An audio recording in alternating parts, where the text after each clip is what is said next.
አድማጮቻችን ኤፍኤም አዲስ 97.1 መሰመቻን እያደመጣችሁ ትገኛላችሁ። በተለያዩ ጉዳዮች ቆይታ እያደረግን እንገኛለን።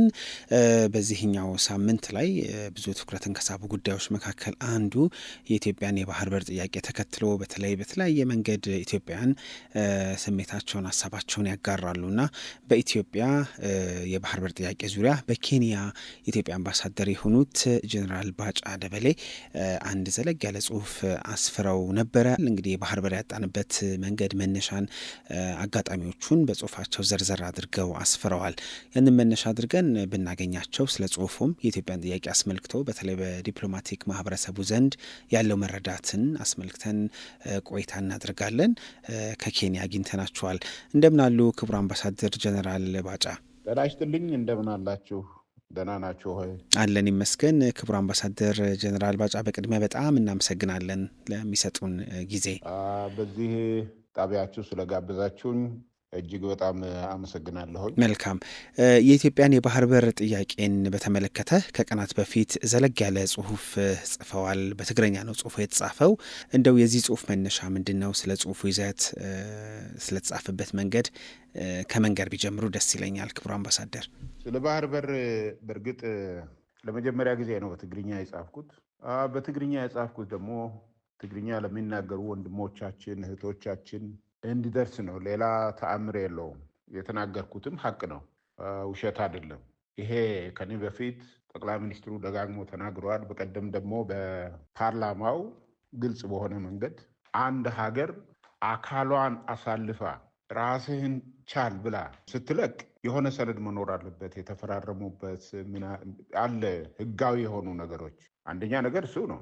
ሁለተኛው ነው ዋነኛው የኔ ጽሁፍ ግን ይሄ በአሰብ ጉዳይ ሁለቱ ፕሬዚደንት ኢሳያስና የክቡር ጠቅላይ ሚኒስትር አብይ የተግባቡበት ነው። ይሄ እኮ አይተናል በአደባባይ ሚሊኒየም አዳራሽ እኮ ክቡር ጠቅላይ ሚኒስትር አብይ አህመድ እኛ ከኢሱ ጋር የምንካፈለው አሰብን ነው ብሎ ሲሉ ፕሬዚደንት ኢሳያስ እኮ ወጥተው ደረታቸውን እየደቁ እኮ ነው ይሄን ስለመቀበላቸው ያረጋገጡት። ከኢሱ ወደ አፎም ጋር የምንካፈለው አሰብ ይሆናል።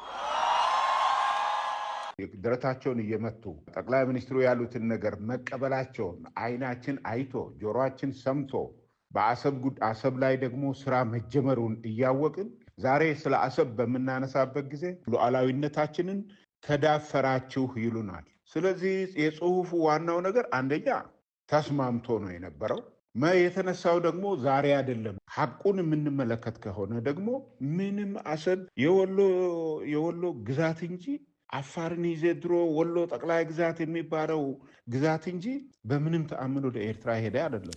ጽሁፎትን በጣም በርካቶች ሲቀባበሉት ሲጋሩት ተመልክቻለሁ እና ከጽሁፉ በኋላ እንደው ምን አይነት ምላሾችን አገኙ? ምን አስተዋሉ? ማንኛውም በተለይም ኢትዮጵያ የሆነ 99.9% ወዶታል። እንደገና በአባባልም የኢትዮጵያ ወጣቶች እንደ ህዝብም ማንኛውም ትልቁም ትንሹም ስለ ባህር በር ድሮ የሚያውቁ ያረጁትም አሁን አርጅተው አዛውንት የሆኑትም በሙሉ በዚህ ጉዳይ ላይ ተስማምተዋል። ሀገራዊ መግባባት አለ በዚህ ማለት ይቻላል። በዚህ ጽሁፍ ላይ እኔ ያየሁት ነገር ሀገራዊ መግባባት አለ። እኔ የፈጻፍኩት ጽሁፍ አይደለም። ሀገራዊ መግባባት የተደረሰው ጠቅላይ ሚኒስትሩ የሰሩት ስራ ነው። መንግስት የሰራው ስራ ነው። ይሄ ሀገራዊ መግባባትን ፈጥረናል። የኔ ጽሁፍ ደግሞ ያንን ሀገራዊ መግባባት ያረጋግጣል። ክቡር አምባሳደር፣ እንደ አንድ ዲፕሎማት ዓለም አቀፉ ማህበረሰብ ባሉበት ኬንያም በሌሎች እንግዲህ በግንኙነት በምታገኙበት አጋጣሚዎች ሁሉ የኢትዮጵያን የባህር በር ጥያቄን በተመለከተ ዓለም አቀፉ ማህበረሰብ እየሰጠ ያለው ምላሽ እንዴት ያለ ነው? ምን አስተዋሉ? ምን ገመገሙ?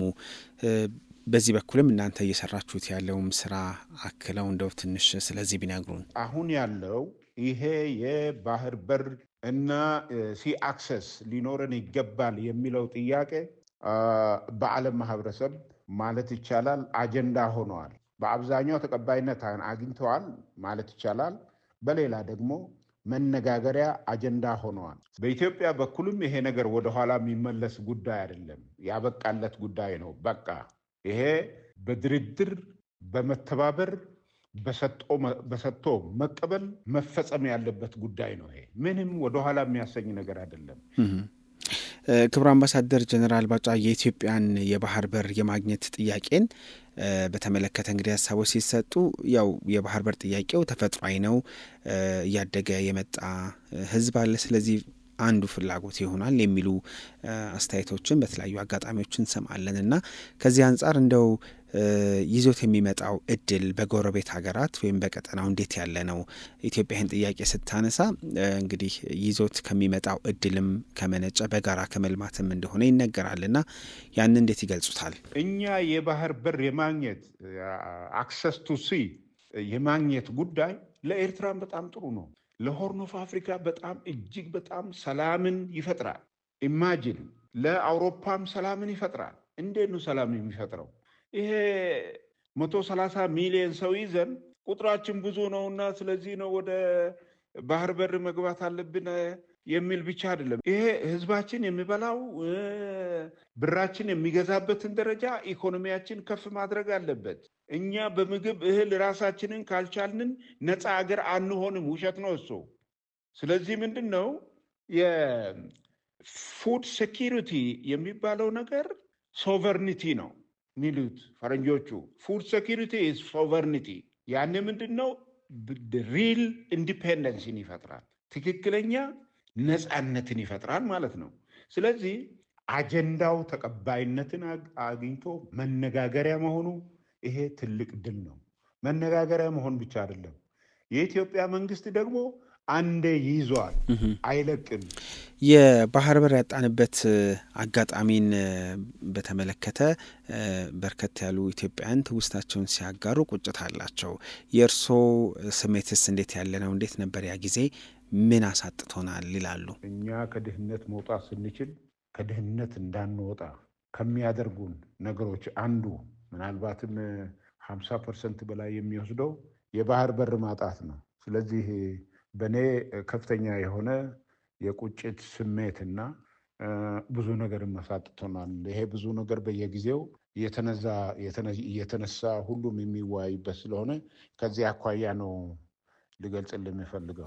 እንግዲህ አሁን የኢትዮጵያ የባህር በር ጥያቄን ቀደም ሲል እርሶም እንዳሉት ከንግግር በላይ ዓለም አቀፉ ማህበረሰብ ጭምር አጀንዳ እያደረገው መነጋገሪያ ሆኗል።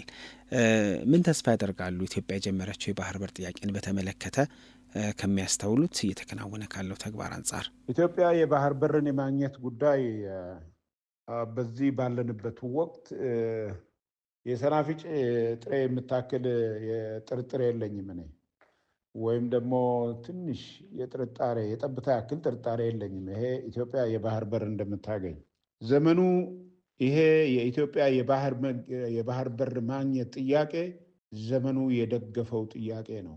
ወቅቱ የደገፈው ጥያቄ ነው። ወቅቱ የደገፈውን ጥያቄ ምን ጠንካራ አለ ካልክ ወቅቱ የተደገፈው ሀሳብ ነው ብለን ያልነው ይሄ አሁን ያለነውም የኢትዮጵያ የባህር በር ጥያቄ ወቅቱ የደገፈው ሀሳብ ነው ወይም ጥያቄ ነው። ስለዚህ ይሄ ያሸንፋል፣ ተቀባይነትን ያገኛል። ኢትዮጵያ የባህር በር ታገኛለች። ይሄን ምንም ጥርጣሬ የለውም። ምክንያቱም አንደኛ በዚህ ላረጋግጥልህ እወዳለሁ።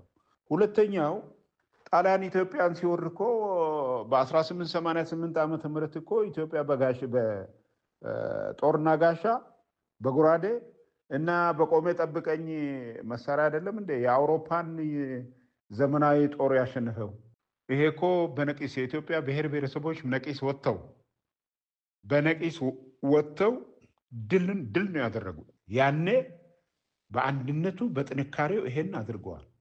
ሁለተኛው አድዋ የአባይ ወንዝ ነው። አባይ ተገነባ። ማን ነበረ ይሄን የሚያስበው? ግድቡንም አባይንም ገድበን አሳይተናል።